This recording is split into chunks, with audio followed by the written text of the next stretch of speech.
Welcome back to another episode of Hello Redlo. Today we talk about lifelong friendships and the value of them in this season of life. So sit back and listen in.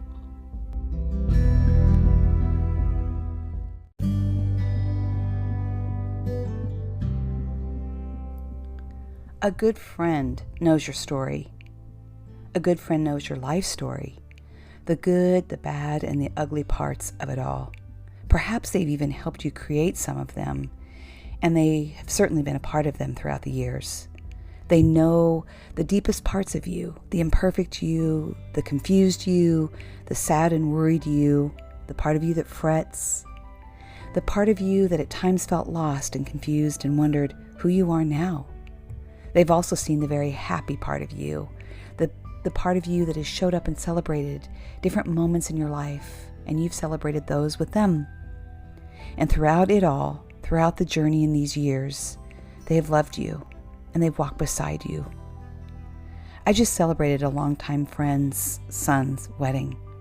It was a spectacular day, a beautiful day actually, a really incredible venue at the ocean. And there we sat underneath the beautiful blue sky, looking at the Pacific Ocean with the palm trees and a slight breeze in the air. But more than the spectacular view and the venue itself were the people who were present. That's what was beautiful. You see, we have all known each other for 30 years. Yes, 30 years. We raised our kids together, went to church together, laughed and cried a whole lot together, and shared many meals and wine together. And we also vacationed together. Yes, this group of friends vacationed together for 15 plus years. We did an annual trip together with our families each summer to the beach.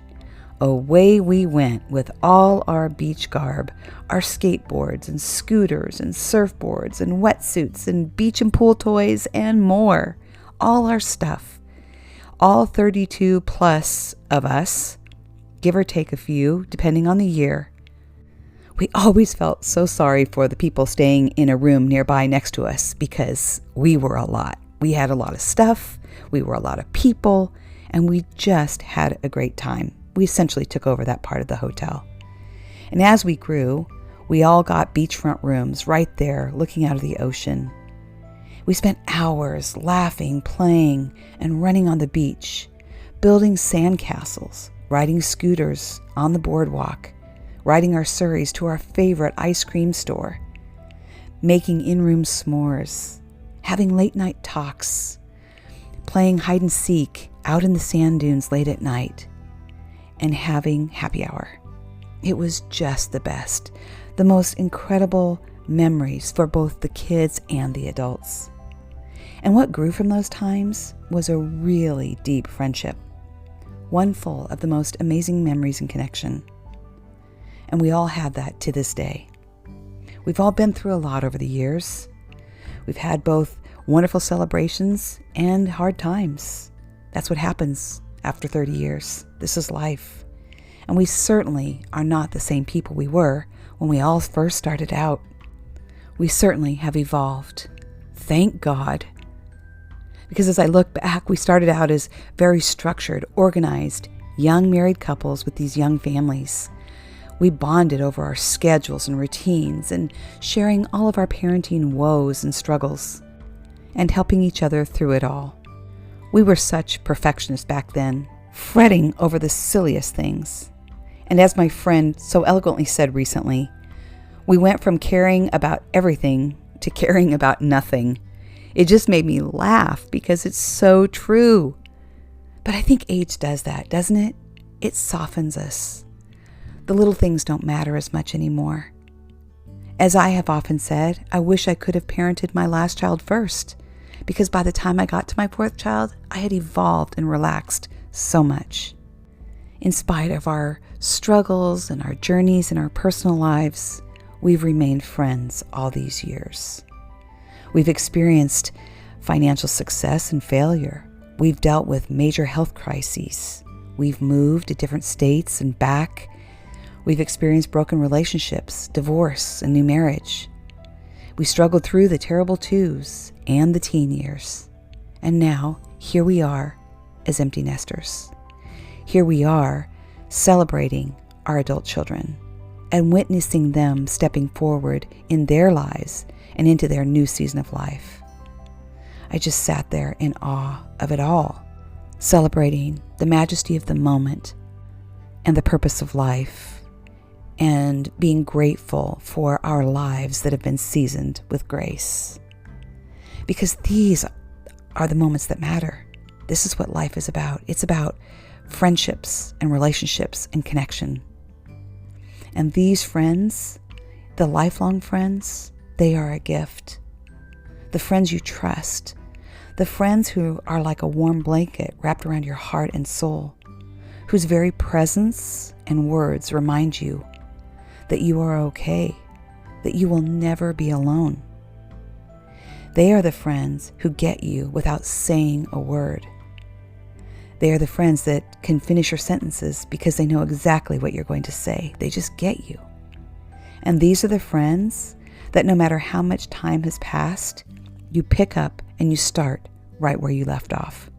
It's as though no time has passed at all. These are the friends that you want to take with you throughout your journey in life, because they are the friends that really know you. They know your innermost secrets, hurts, pains, dreams, and joys. These are the friends that really love you, and they speak truth to you and call you out on your crap. So as I sat there in the beauty of the day with the blue sky and the Pacific Ocean, watching my friend's son exchange his wedding vows to the love of his life, I was so proud.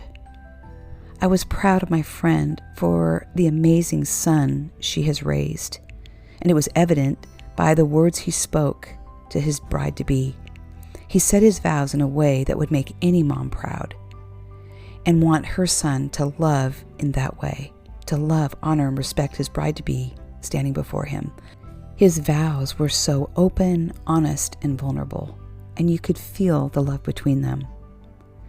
And then to hear his sister officiate the wedding ceremony in a way I've never witnessed before. I've been to a lot of weddings, but she spoke with such eloquence, love, and respect for her brother and now sister-in-law. It was beautiful. It gave me hope. It gave me hope for our future and where we are headed in our world. These are the humans we need, I thought to myself. These are empathetic, kind, strong, and compassionate leaders. So then I thought to myself how important it is to work hard on relationships. It matters. We all want to raise adults like this. And guess what? What I've learned, you don't need a perfect life to do it. In fact, I now believe very strongly that you need an imperfect one. A life that is full of mistakes and failure and hard times. Why? It shows your kids how to overcome and do hard things. It shows them how adults can reach out and ask for help when needed, when they go through hard times, and how to persevere. It shows them how to love each other through it. It equips them for an often very hard and difficult world. It shows them that they too can solve problems and make a difference. It also teaches them grit, courage, and tenacity. It also teaches them empathy, kindness, compassion, and understanding. And it teaches them that you can get through anything together. And more importantly, it shows our children that people matter. Life is about relationships. It isn't about the things and success. It's about connection, belonging, and relationships. Life is about showing up for others and helping them feel seen, heard, loved, and know that they belong. So I sat there below the beautiful blue sky, next to that beautiful blue ocean, in awe of it all, being full of hope for what is ahead. And as my own son prepares to get married in the next few weeks, I too am so very proud of who he is as a wonderful grown man. I'm proud of how much he loves, honors, and respects his fiancée, his future bride. Their relationship and the way they communicate and honor and respect each other makes me incredibly proud. It is a joy to witness. So what's the takeaway today on this podcast? Raise men who honor women. We need them. Treasure your friends. Treasure those lifelong friends who really get you, who show up and support you and walk beside you throughout your life. You know who they are. Trust them. Don't be afraid to make mistakes. Failure isn't a weakness, it's actually a strength. Show your kids how to step forward with their lives. It helps you raise competent, independent, compassionate, kind adults. And celebrate all that is right and good in your life. Know that you are seen, you are heard, you are loved, and you belong. And may your life be seasoned with grace. May God bless you until we meet again.